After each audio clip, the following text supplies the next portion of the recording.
नीतीश कुमार और चिराग पासवान के बीच 36 का नहीं 72 का आंकड़ा था। चिराग मॉडल की वजह से नीतीश कुमार 43 सीटों पर सिमट गए। जो आरोप रहा है, जो बात कहते रहे हैं और लोगों ने देखा भी है, उस दौर में आरसीपी सिंह ने इस्पात मंत्रालय में चिराग पासवान को सदस्य बनाया। हिंदी सलाहकार समिति का, अगर मुझे ठीक से जानकारी है इस चीज की, तो क्या आरसीपी सिंह को चिराग प्रेम की कीमत भी चुकानी पड़ी है कि चिराग पासवान और आरसीपी सिंह की जोड़ी जम गई बिहार में तो फिर खेला हो जाएगा? ये तो जनता तय कर देगी। चिराग पासवान भी युवा है जी, उनका भी एक मिशन है जी, रामचंद्र बाबू का भी एक मिशन है जी, ठीक है। अनुभव और युवा दोनों जब मिल जाए तो कुछ ना कुछ तो काम होगा ना। कहेंगे मानहानि का मुकदमा कर देंगे, धमका देंगे, नहीं। नीतीश कुमार ने भी कभी नहीं कहा है किसी पत्रकार को। नीतीश कुमार जी को नीतीश कुमार जी की बात मैं नहीं कर रहा हूं।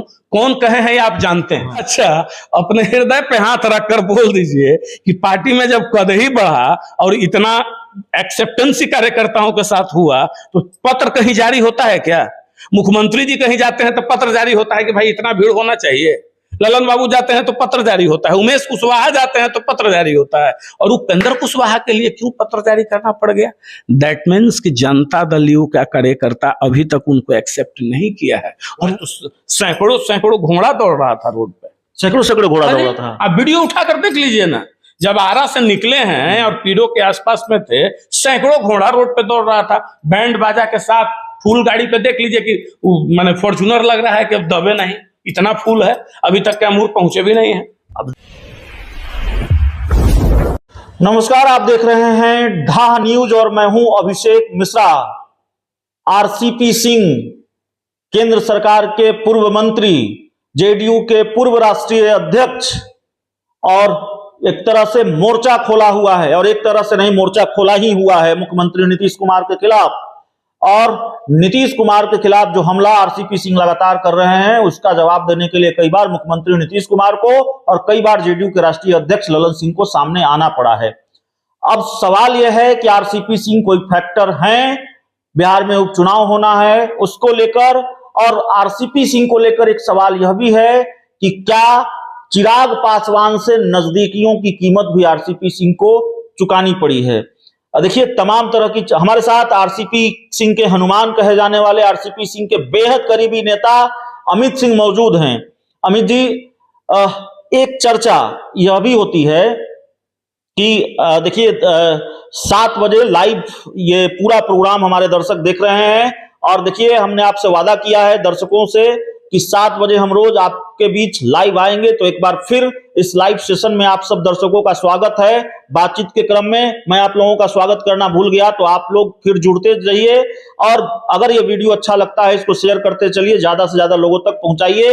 हम अपना वादा निभा रहे हैं। देखिए, अगर आप हमारा हौसला बढ़ा रहे हैं तो हम रोज शाम 7 बजे लाइव सेशन में जुड़ रहे हैं, लाइव वीडियो आपके साथ लेकर आ रहे हैं। तो आरसीपी सिंह के हनुमान अमित सिंह हमारे साथ मौजूद हैं। यह भी चर्चा होती है अमित जी, यहाँ तक कि एक प्रतिष्ठित अखबार की वेबसाइट पर भी मैंने पढ़ा, और लगातार भी यह चर्चा होती है कि जब नीतीश कुमार और चिराग पासवान के बीच 36 का नहीं 72 का आंकड़ा था। चिराग मॉडल की वजह से नीतीश कुमार 43 सीटों पर सिमट गए। जो आरोप रहा है, जो बात कहते रहे हैं और लोगों ने देखा भी है, उस दौर में आरसीपी सिंह ने इस्पात मंत्रालय में चिराग पासवान को सदस्य बनाया। हिंदी सलाहकार समिति का, अगर मुझे ठीक से जानकारी है इस चीज की, तो क्या आरसीपी सिंह को चिराग प्रेम की कीमत भी चुकानी पड़ी है? देखिए अभिषेक जी, ऐसा है कि अब किसी भी बात को किसी से आप कनेक्ट कर दें वो बात अलग है जी। आप पहले जानिए कि हिंदी सलाहकार समिति में जो सदस्य बनाए जाते हैं जी, तो वो सदस्य सिर्फ और सिर्फ मंत्री के, जो माननीय मंत्री होते हैं, उन्हीं का रिकमेंडेशन नहीं होता है जी।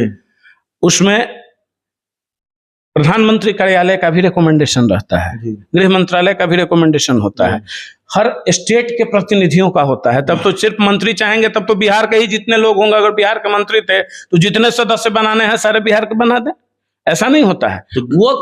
वो अलग बात है कि चिराग जी यहाँ विपक्ष में थे और हम यहाँ सत्ता में थे, लेकिन चिराग पासवान जी एज ए सांसद उसके मंत्री मेंबर थे, और ऐसी कोई बात नहीं है। तो आप आरसीपी सिंह का रिकमेंडेशन नहीं था, पीएमओ से रिकमेंडेशन आया था, अमित शाह का रिकमेंडेशन। सरकार के स्तर से जब रिकमेंडेशन आता है ना तो उसमें बनाया जाता है और उसको मंत्री करते हैं, मिनिस्टर्स तो करते ही हैं। तो देखिए हर पहलू को राजनीतिक चश्मे से ही नहीं देखा जा सकता। राजनीतिक चश्मे से देखा जाएगा ना। चिराग पासवान भी खूब तारीफ करते रहे हैं आरसीपी सिंह की, और उन्होंने कहा कि जेडीयू को बनाने में उन्होंने बहुत भूमिका निभाई है। जो सच है उसको कोई झूठला सकता है?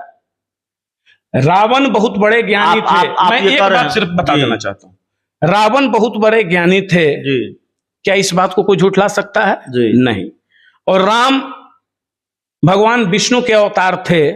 तो जिस काव्य ग्रंथ, जिस वेद के आधार पर यह कहा गया है, तो इसको कौन झूठला सकता है? तो सत्य सत्य होता है। अगर आपके अंदर खूबी है तो कोई आपका विरोधी ही क्यों ना हो। सही विरोधी वही होता है और इंसान सही वही होता है जो सच को सच कहे और झूठ को झूठ कहे। चापलूस चाटुकार लोग जो होता है ना, वो किसी का हित ऐसी नहीं होता है। आज वही तो जदयू में हो भरी पड़ी है। आरसीपी सिंह नहीं चाहते थे कि चिराग पासवान हिंदी सलाहकार समिति के सदस्य बने, उनकी कोई आपत्ति नहीं थी। ऐसी आपत्ति थी? ऐसी बात नहीं है। आरसीपी सिंह जी क्या चाहते थे, नहीं चाहते थे, उनका विशेषाधिकार था और किस परिस्थिति में वो बने। लेकिन जहां तक मुझे जानकारी है, उस जानकारी के हिसाब से उसमें सिर्फ चिराग पासवान जी ही क्यों, उसमें और भी उत्तर प्रदेश के भी सांसद थे, साउथ के भी सांसद हैं, और लोग भी थे, बहुत लोग थे, तो उनको बनाया गया। तो इसमें कहीं कोई इफबट नहीं था, ये राजनीतिक चश्मे वाली बात नहीं थी। एक चर्चा है कि चिराग पासवान और आरसीपी सिंह की जोड़ी जम गई बिहार में तो फिर खेला हो जाएगा। ये तो जनता तय कर देगी। चिराग पासवान भी युवा है जी, उनका भी एक मिशन है जी। रामचंद्र बाबू का भी एक मिशन है जी। ठीक है। अनुभव और युवा दोनों जब मिल जाए तो कुछ ना कुछ तो काम होगा ना, कुछ ना कुछ काम होगा। अरे निश्चित होगा, जोड़ी जमेगी, एकदम जमेगी। क्यों नहीं जमे? भविष्य के गर्त में है, लेकिन जमना चाहिए। जब सब लोग निश्चित है, देखिए जो यूपीए होगा तो उसके सेकंड फेज में एनडीए ही होगा, तीसरा कोई नहीं होगा। आमने सामने की लड़ाई होगी। तो आप तो यह भी कह रहे हैं, आपके बयान का हम यह भी मतलब निकाल सकते हैं ना कि देर न सवेर आरसीपी सिंह एनडीए का हिस्सा होंगे आधिकारिक तौर पर, चिराग पासवान एनडीए का हिस्सा होंगे आधिकारिक तौर पर। ये हम कहने वाले नहीं होते हैं, क्योंकि ये फिर आप यह भी कह रहे हैं कि हम क्या बता रहे हैं वो उस बात को समझिए। मैं ये नहीं कह रहा हूं कि चिराग पासवान जी एनडीए के हिस्सा होंगे कि नहीं, है तो उनका अपना निर्णय होगा। ठीक है। मैं क्या बोला, हमने ये कहा कि भाई एक तरफ यूपीए है तो दूसरे तरफ तो एनडीए ही अभी दिख रहा है, दूसरे तरफ तो एनडीए ही अभी दिख रहा है। आप उस तरफ नहीं जाने के लिए तैयार है ना, वो नदी का दूसरा किनारा है जहां आप जाने के लिए तैयार नहीं है। तो अभी तो दो ही किनारा दिख रहा है। हाँ, मैं उस दो ही किनारे की बात कर रहा हूं कि एक तरफ एनडीए तो दूसरे तरफ यूपीए। किनारे पर आएंगे कि मझधार में तैरते रहेंगे? नहीं। अब ये समय निर्धारित करेगा कि किनारे पे आएंगे या क्या करेंगे, आगे क्या होगा। जी। तो देखिए, चिराग पासवान और आरसीपी सिंह मिलकर बिहार उपचुनाव में भी कुछ खेला कर सकते हैं। आरसीपी सिंह फैक्टर है बिहार उपचुनाव में। अब देखिए भाई, आरसीपी सिंह जी को जो लोग जानते हैं वो अच्छे से जानते हैं कि वो क्या कर सकते हैं, उनकी कितना डेप्थ है, कार्यकर्ताओं पे उनकी कितनी पकड़ है। अब कहने के लिए तू अपने मुंह में या मिठू कोई कुछ भी कह दे, कुछ नहीं है क्या? तो कुछ नहीं है तो बेचैन कहे हैं? आपको बेचैनी क्यों हो रही है? क्यों बाल पकड़ते रहता है? हम जा रहे हैं आपसे पूछने, हम अपने कार्य में निकल रहे हैं, हम लोगों से मिल रहे हैं। अब भीड़ जुट रही है तो कोई कहेगा भाड़े की भीड़ है, तो कोई कुछ कहेगा। तो आज क्या कहेगा लोग? आज तो सैकड़ों घोड़ा दौड़ रहा था रोड पे, सैकड़ों घोड़ा दौड़ रहा था। आप वीडियो उठा कर देख लीजिए ना, जब आरा से निकले हैं और पीरो के आसपास में थे, सैकड़ों घोड़ा रोड पे दौड़ रहा था, बैंड बाजा के साथ। फूल गाड़ी पे देख लीजिए कि माने फॉर्च्यूनर लग रहा है कि अब दबे नहीं, इतना फूल है, अभी तक कैमूर पहुंचे भी नहीं है। अब देश का प्रधानमंत्री कौन होगा, इसको लेकर जैसी चर्चा होती है कि शरद पवार होंगे, कि नीतीश कुमार होंगे, कि ममता बनर्जी होंगी, कि राहुल गांधी होंगे, वैसे भी चर्चा हो रही बिहार का सीएम कौन होगा। भाई आरसीपी सिंह बिहार का सीएम कैसा हो, आरसीपी सिंह जैसा हो, तेजस्वी यादव बिहार के सीएम होंगे, बिहार का सीएम कैसा हो, चिराग पासवान जैसा हो, कि प्रशांत किशोर होंगे। बिहार में भी बड़ी अजीब स्थिति नहीं है। ये तय कौन करता है? जनता। बिल्कुल सही। और कार्यकर्ताओं, जो आपके कार्यकर्ता हैं उनकी भावना को आप रोक नहीं सकते हैं। सब चाहता है खूब, लेकिन नारा लग रहा है आरसीपी सिंह। नहीं, अच्छी बात है, सब चाहता है। लेकिन एक बात जो आप बोले ना कि देश का प्रधानमंत्री कौन होगा, तो आप लिख के रख लीजिए कि पुनः देश के प्रधानमंत्री नरेंद्र भाई मोदी ही होंगे। तीसरी कोई वैकेंसी ही नहीं है वहां, तीसरी कोई वैकेंसी नहीं है, इतना तो हम आपको बता सकते हैं। आप कह रहे हैं तीसरी कोई वैकेंसी नहीं है। बिहार में नारा लग रहा है कि बिहार का सीएम कैसा हो, आरसीपी सिंह जैसा हो। सीएम पीएम की बात नहीं कर रहा। हाँ ठीक है, और आपकी जो पुरानी पार्टी है, जिस पार्टी में आप लोग थे, उस पार्टी के राष्ट्रीय अध्यक्ष कह रहे हैं कि स्टाफ थे आरसीपी सिंह, उन पर क्या बोला जाए। वो दावा करते हैं संगठन का काम किया, यही तो संगठन का काम किया, जाके अकेले मंत्री बन गए। अच्छा, तो ये लोग सफेद कोरा सफेद झूठ बोलते हैं ना जी। हम तो प्रमाण के साथ बताए थे जी।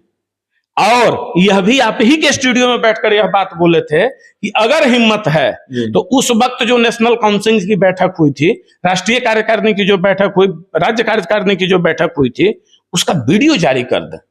दूध का दूध और पानी का पानी हो जाएगा। कि कैसे सब लोग सराह रहे थे, आप मंत्री बने हैं, बहुत बहुत धन्यवाद है आपके, ये हित में पार्टी आगे बढ़ेगी, राज्य आगे बढ़ेगा। मैंने कितने कसीदे पढ़े जा रहे थे, मुख्यमंत्री जी तक धन्यवाद और बधाई दे रहे थे। और हमने तो पूरी स्क्रिप्ट सुना दी थी कि किस परिस्थिति में ये अकेले मंत्री बने, मुख्यमंत्री जी के बिना कहे। अच्छा, छोड़ दीजिए आरसीपी सिंह जी के, सुशील मोदी जी भी बोले ना। नहीं, वो तो जेडीयू के, बीजेपी के बड़े नेता हैं और सांसद हैं, रविशंकर प्रसाद। उन्होंने एक इंटरव्यू में कहा कि आरसीपी सिंह, जब नीतीश कुमार से ये पूछा गया कि आपकी पार्टी के कोटे से एक मंत्री का नाम चाहिए, तो उन्होंने कहा आरसीपी बाबू गए हैं। तो आरसीपी सिंह ने वहां जाकर कहा कि मेरे नाम पर चर्चा हुई है। तो फिर अमित शाह ने नीतीश कुमार से पूछा कि आरसीपी सिंह के नाम पर आप सहमत हैं? तो नीतीश कुमार ने कहा अमित शाह से कि अब अगर कोई दूसरा नाम आपको कहना होगा, ठीक है, लेकिन अब अगर कोई एक और नाम अगर आपको चाहिए होगा तो फिर आप सीधे हमसे पूछेंगे, ये कहा। रविशंकर वो हम नहीं सुने हैं, लेकिन अमित शाह जी ने स्पष्ट तौर पे कहा कि बिना नीतीश कुमार जी के कहे हमने आरसीपी सिंह जी को मंत्री नहीं बनवाया। बिल्कुल, उन्होंने कहा कि नीतीश कुमार से पूछा गया। तो जितने लोग हैं ये सब झूठ बोल रहे हैं, और सिर्फ जदयू के राष्ट्रीय अध्यक्ष जी हो या माननीय मुख्यमंत्री जी वही एक धर्मराज हैं, वही एक। तो हम तो कह रहे हैं ना कि तो जिस समय राष्ट्रीय अध्यक्ष का कुर्सी जब ललन बाबू को दिया गया तो आपकी मर्जी के खिलाफ था, तो उसी समय इस्तीफा मांग लिए होते। कौन रोका, कौन था? क्यों नहीं मांगे इस्तीफा? जब आपके नीतीश कुमार जी एक दिन अगर एक पल कोई बिना उनके मन का कोई कार्य कर दे तो वो झेलते नहीं हैं, और 1 साल तक ये मंत्री बने रहे। कभी कहे क्या कि इस्तीफा दे दीजिए? कभी नहीं कहे। तो ये बताइए अमित सिंह जी कि बिहार का सीएम कैसा हो, आरसीपी सिंह जैसा हो, वो हुजूम, वो गाड़ी, वो दावा कि बूथ स्तर तक कार्यकर्ता है, इनको लेकर करेंगे क्या? उसको भुनाएंगे कैसे? पत्ते खुल ही नहीं रहे, क्या करेंगे, कहाँ जाएंगे? पत्ते बिल्कुल खुले, हम लोग खुली किताब हैं, बिल्कुल स्पष्ट है, सारी बात स्पष्ट है कि अभी कार्यकर्ताओं के साथ जनसंवाद कर रहे हैं। एक एक कार्यकर्ताओं की भावना को जानेंगे, तब निर्णय होगा। एक बात उन्होंने स्पष्ट कर दिया है कि सारे ऑप्शंस हमारे खुले हुए हैं। ठीक है, ऑप्शन खुले हुए, सारे ऑप्शंस हमारे खुले हुए हैं। हम दल बनाएंगे कि किसी दल में जाएंगे या क्या करेंगे, ये ऑप्शंस खुले हुए हैं। जब तक एक एक कार्यकर्ताओं से बात करके उनकी भावनाओं को ना समझ लें, तब तक। ये प्राइवेट लिमिटेड कंपनी नहीं चलाने वाले हैं रामचंद्र बाबू, ये अधिकारी रहे हैं। इनको पता है कि जब मास के निर्णय के साथ अगर हम चलेंगे ना तो बड़ी लंबी दूरी तय की जा सकती है, और इंडिविजुअल निर्णय पे ही विवाद उत्पन्न होता है। इंडिविजुअल निर्णय पर ही विवाद उत्पन्न होता है। लेकिन यह सवाल भी है कि 2022 में, यानी इसी साल विधानसभा के उपचुनाव होने हैं 3 सीटों पर। इसमें आरसीपी सिंह की क्या भूमिका होगी? खेल बिगाड़ सकते हैं, बना सकते हैं? कोई फैक्टर है आरसीपी सिंह? अरे भाई, अब ये हम तय करने वाले या हम कहने वाले कौन होते हैं? ये तो जनता तय करेगी, मालिक जनता है। ठीक है, हमारा जो कर्तव्य होगा उसको तो हम करेंगे। अरे तो हमारा कर्तव्य है ना भाई, जनता के बीच जाएंगे, बताएंगे कि ये उम्मीदवार ये हैं, ये उम्मीदवार ये हैं, इनका चाल चरित्र चेहरा यह है, इनका चाल चरित्र चेहरा यह है, ये राज्य हित में काम करेंगे कि ये नहीं करेंगे, कि क्या हम जनता को तो बताएंगे। बाकी निर्णय तो जनता है, जनता मालिक है। तो जाहिर है अपना उम्मीदवार तो उतारेंगे नहीं, बीजेपी के उम्मीदवार को लेकर लोगों को बताएंगे और महागठबंधन के उम्मीदवार की मुखालफत करेंगे। अब ऐसा है कि आप स्वतंत्र हैं, मीडिया बिल्कुल स्वतंत्र है। हम लोगों पर यह आरोप नहीं लग सकता है, आप चौथा खम्भा है। हम लोग आपको ना, वैसे लोग नहीं है तुरंत कहेंगे मानहानि का मुकदमा कर देंगे, धमका देंगे। नहीं, नीतीश कुमार ने भी कभी नहीं कहा है किसी पत्रकार को। नीतीश कुमार जी को नीतीश कुमार जी की बात मैं नहीं कर रहा हूँ, कौन कहे हैं आप जानते हैं। तो हम लोग वैसे लोग हैं कि आप जो हो, आपकी अंतरात्मा जो कहेगी आप वो खबर चलाने को स्वतंत्र हैं। यही तो लोकतंत्र की खूबसूरती है। बिना तथ्य के कोई खबर थोड़ी चल सकती है। आप जो कह रहे हैं उसका मतलब ये नहीं है आप बीजेपी के उम्मीदवार की मुखालफत थोड़ी करेंगे। आप तो इसको स्वीकार करेंगे ना कि बीजेपी के उम्मीदवार को आप थोड़ी गलत कहेंगे, बीजेपी के उम्मीदवार की मुखालफत थोड़ी करेंगे। वहां लोगों को बताएंगे महागठबंधन के उम्मीदवार के बारे में। अभी उम्मीदवारी तय तो हो जाने दीजिए, उसके बाद खेला शुरू हो जाएगा। उसके बाद पता लगेगा कि भाई करना क्या है। पहले उम्मीदवारी तो तय हो जाए, कहां से कौन लड़ता है, कैसे लड़ता है, कौन होगा नहीं होगा, क्या होगा। अभी तो गर्भ में बच्चा है, जन्म लेने दीजिए, उसके बाद ही ना उसकी कुंडली बनाई जाएगी। अच्छा, विधानसभा उपचुनाव पर चर्चा कर लेते हैं। माफ कीजिएगा, लोकसभा चुनाव पर नीतीश कुमार तो विपक्षी दलों को एकजुट कर रहे हैं, दिल्ली जा रहे हैं। आरसीपी सिंह क्या कर रहे हैं 2024 के लिए, उनकी क्या भूमिका 2024 में होगी? देखिए 2024 की भूमिका आज स्पष्ट, जो गर्व में बात है उसको हम आज स्पष्ट नहीं कर सकते। सबसे पहला काम हमने प्रारंभ कर दिया है कि एक एक कार्यकर्ताओं से जनसंवाद संपर्क स्थापित करने का। वो जब हमारा समाप्त होगा उसके बाद सेकंड फेज में हम यह निर्णय लेंगे कि हम दल बनाएंगे या हम किसी दल के साथ जाएंगे। ठीक है, तब उस समय उसके बाद ना आगे की स्ट्रेटजी तय होगी। 3 विकेट गिर गया है जेडीयू का, तीनों प्रवक्ताओं का विकेट है, 2 को जेडीयू ने निकाल दिया आरसीपी सिंह की वजह से। पहले सुहेली मेहता, डॉक्टर जय आलोक और आज निखिल मंडल ने इस्तीफा दिया। अब कारण क्या है, उन्होंने निजी कारणों का हवाला दिया है, लेकिन बीजेपी को मौका मिल गया है। बीजेपी के प्रवक्ता है निखिल आनंद, उन्होंने कहा है कि भाई नीतीश कुमार को, महागठबंधन को, लालू यादव को, नीतीश कुमार को, तेजस्वी यादव को डिफेंड करना जेडीयू के प्रवक्ताओं के लिए मुश्किल हो रहा है। असहज महसूस कर रहे जेडीयू के प्रवक्ता, इसलिए उन्होंने इस्तीफा दे दिया है। अब देखिए, चूंकि उनके दल का आंतरिक मामला है उस पर बहुत बोलना ठीक नहीं है, लेकिन हाँ इतना जरूर कहेंगे कि जदयू डूबती हुई जहाज है, अब वो लगभग डूब चुकी है, सिर्फ पूंछ बाकी रह गया है। अब तो जिसको जान बचाना होगा वो कूद के भागेगा ना। अब जिसको उसी में शहीद हो जाना होगा वो में शहीद हो जाएगा। शहीद हो जाएगा तो शहीद नहीं होगा। जो आप, अगर जहाज डूब रही है और आप नहीं कूदेंगे तो शहीद तो होना है ना आपको, शहीद हो जाइए। लेकिन जिसको भाई तैरना आता है, जिसको तैरना ही नहीं आता है तो क्या करेगा? देखिए क्या हम बोले, तैरने वाला व्यक्ति दैट मीन्स जिसके अंदर पुरुषार्थ है, जो अपने बल पे काम कर सकता है, जिसके अंदर प्रतिभा है, उसे हम तैराक शब्द से संबोधित कर रहे हैं, तो वो तो रास्ता बदल लेगा। जो आइडियोलॉजी से प्यार करता है, जो जनता दल की आइडियोलॉजी के साथ था, और वैसे लोग जो गणेश परिक्रमा करने वाले हैं, चाटुकारिता करने वाले लोग हैं, वैसे लोग जिनकी अपनी क्षमता 0/सन्नाटा है, ठीक है, पब्लिक में कोई एक्सेप्टेंस नहीं है, उनका आत्मबल इतना कमजोर है कि वो खुल के बाप रे, जब हम तारनहार रहेंगे तो ही हम रहेंगे, अन्यथा हमारी कोई बिसात नहीं। उपेंद्र कुशवाहा पर निशाना साध रहे हैं क्या? काहे के लिए हम उपेंद्र कुशवाहा जी पर करेंगे? उपेंद्र कुशवाहा जी के साथ तो जो हुआ भगवान किसी के साथ ना हो। क्या हो गया? वो बेचारे कहाँ के रह गए, वो कहाँ के रह गए? पार्टी में कद बढ़ा है, लेटर जारी हुआ है कि उपेंद्र कुशवाहा जहां जाएंगे, बिहार के जिस जिले में जाएंगे, वहां के स्थानीय पदाधिकारियों को, कार्यकर्ताओं को उपस्थित रहना पड़ेगा। अच्छा, अपने हृदय पे हाथ रखकर बोल दीजिए कि पार्टी में जब कद ही बढ़ा और इतना एक्सेप्टेंस कार्यकर्ताओं के साथ हुआ तो पत्र कहीं जारी होता है क्या? मुख्यमंत्री जी कहीं जाते हैं तो पत्र जारी होता है कि भाई इतना भीड़ होना चाहिए। ललन बाबू जाते हैं तो पत्र जारी होता है। उमेश कुशवाहा जाते हैं तो पत्र जारी होता है। और उपेंद्र कुशवाहा के लिए क्यों पत्र जारी करना पड़ गया? दैट मीन्स कि जनता दल यू का कार्यकर्ता अभी तक उनको एक्सेप्ट नहीं किया है, और वो तो चले जा चुके हैं जी। बड़ी दया आती है उन पे। वो कहा कि आप मंत्री बनने का इशारा कर रहे हैं, मंत्री वो नहीं बनना चाहते हैं। भगवान, माने एक एमएलसी के लिए पूरी पार्टी को विलय करा दिए और मंत्री नहीं बनना चाहते हैं। माने झूठ भी बोलिए ऐसा और कहिए भी ऐसा, दुनिया को पागल समझाएं क्या? माने पब्लिक पागल है? आप बताइए, एक एमएलसी के लिए अदना सा चीज है एक एमएलसी। उपेंद्र कुशवाहा जी केंद्र में मंत्री रहे हैं, उनकी जितनी राजनीतिक पारी है, तो उनके कद के सामने एक एमएलसी यानी वो एक एमएलसी के कद में सिमट लिए पूरे हजारों हजार कार्यकर्ताओं का और उसका विलय करा दिए। और आज कहेंगे कि मंत्री हम नहीं बनना चाहते हैं, तो क्या बनना चाहते थे? तो ये भी खुल के कह देते कि हमको तो बुलाया गया था कि आपको मुख्यमंत्री बनाएंगे, आपको उत्तराधिकारी बनाएंगे। चलिए, अमित सिंह जी आरसीपी खेमे के नेता, आरसीपी सिंह के हनुमान, और जाहिर तौर पर आरसीपी सिंह और नीतीश कुमार के बीच या आरसीपी सिंह जेडीयू के राष्ट्रीय अध्यक्ष ललन सिंह के बीच खूब सियासी जंग चल रही है।